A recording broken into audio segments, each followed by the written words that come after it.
والحقنا بالصالحين برحمتك يا أرحم الراحمين.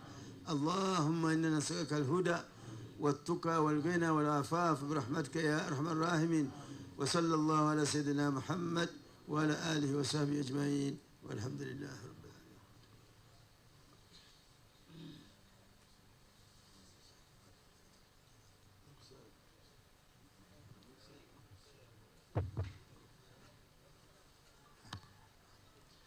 إن الله وملائكته يصلون على النبي يا أيها الذين آمنوا صلوا عليه وسلموا تسليما. الحمد لله رب العالمين والصلاة والسلام على رسول الله صلى الله عليه وسلم. oluvannyuma lw'okutaka tunokusaalira ku mukama waffe nabbi muhammadi, bassebo bakadde baffe, abantu abakulu abali ku mukolo guno ab'ekitiibwa, bahaji bahajati, abantu ba katonda mwenna, assalamu alaikum wa rahmatullahi wa barakatuh.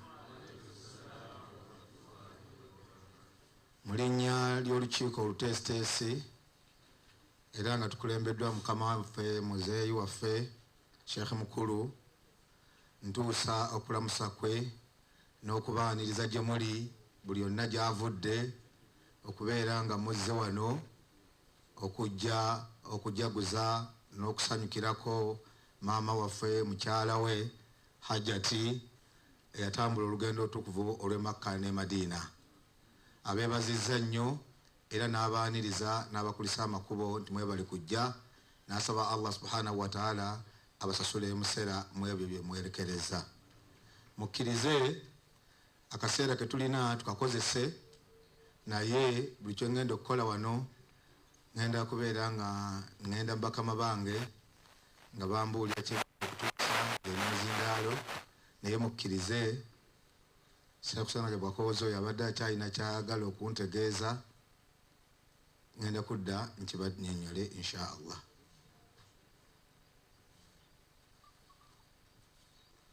Khalifa aliwa?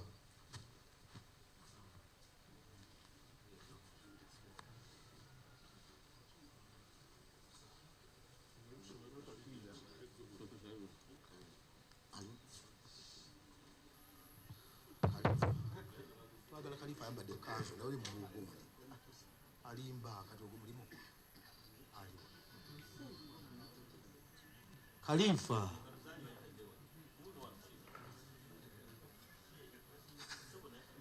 mukkirize Khalifa abeere nga atwala kusaali okutiibwa nabbi Muhammadi sallallahu alaihi wasallama.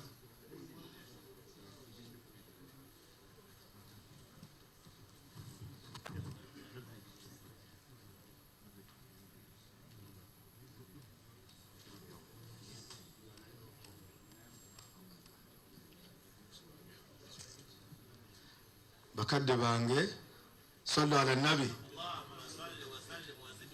mukkirize nti wano we tuli ku Salaamu TV tuli alive, abantu bonna abali ebweru wa mukolo guno batulengera era batulaba. Buli akola kyakola akikole nga kiraga nti ali ku mpewo bamulaba. N'olwekyo njagadde okibategeeza, era mu kaseera kano nja kusaba mukadde waffe Khalifa Kabula Maido, jangu osalye nabbi sallallahu alaihi wasallam.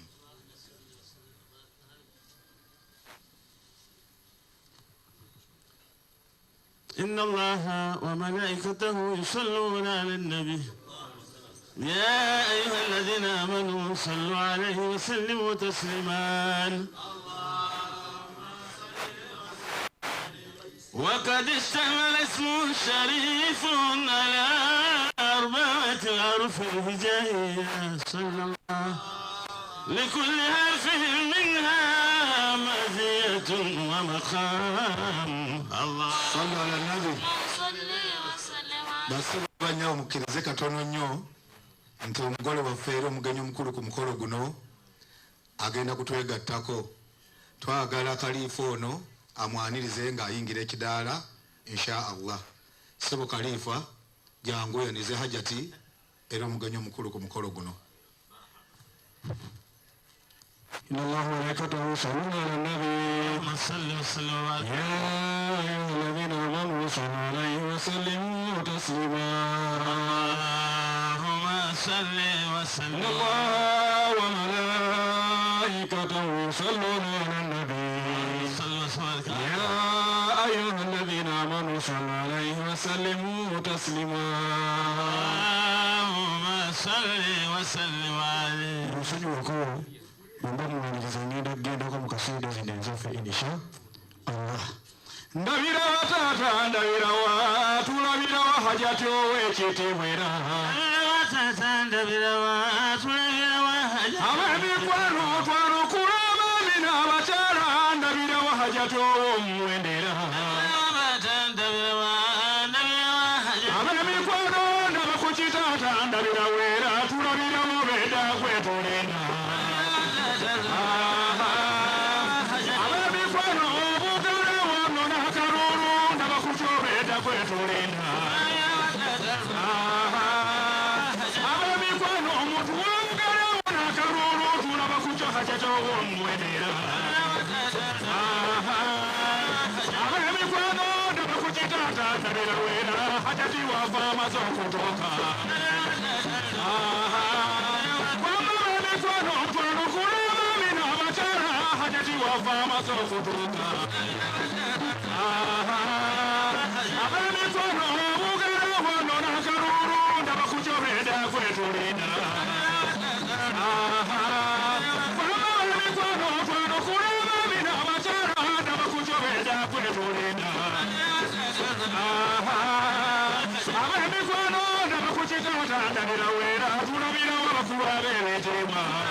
abange betuba nga tuli wano nga tujaganya nga tusanyuka olwa hajati tetunavaamu ddoboozi ddonyi nga tutuwaseka mukulu omwagalwa waffe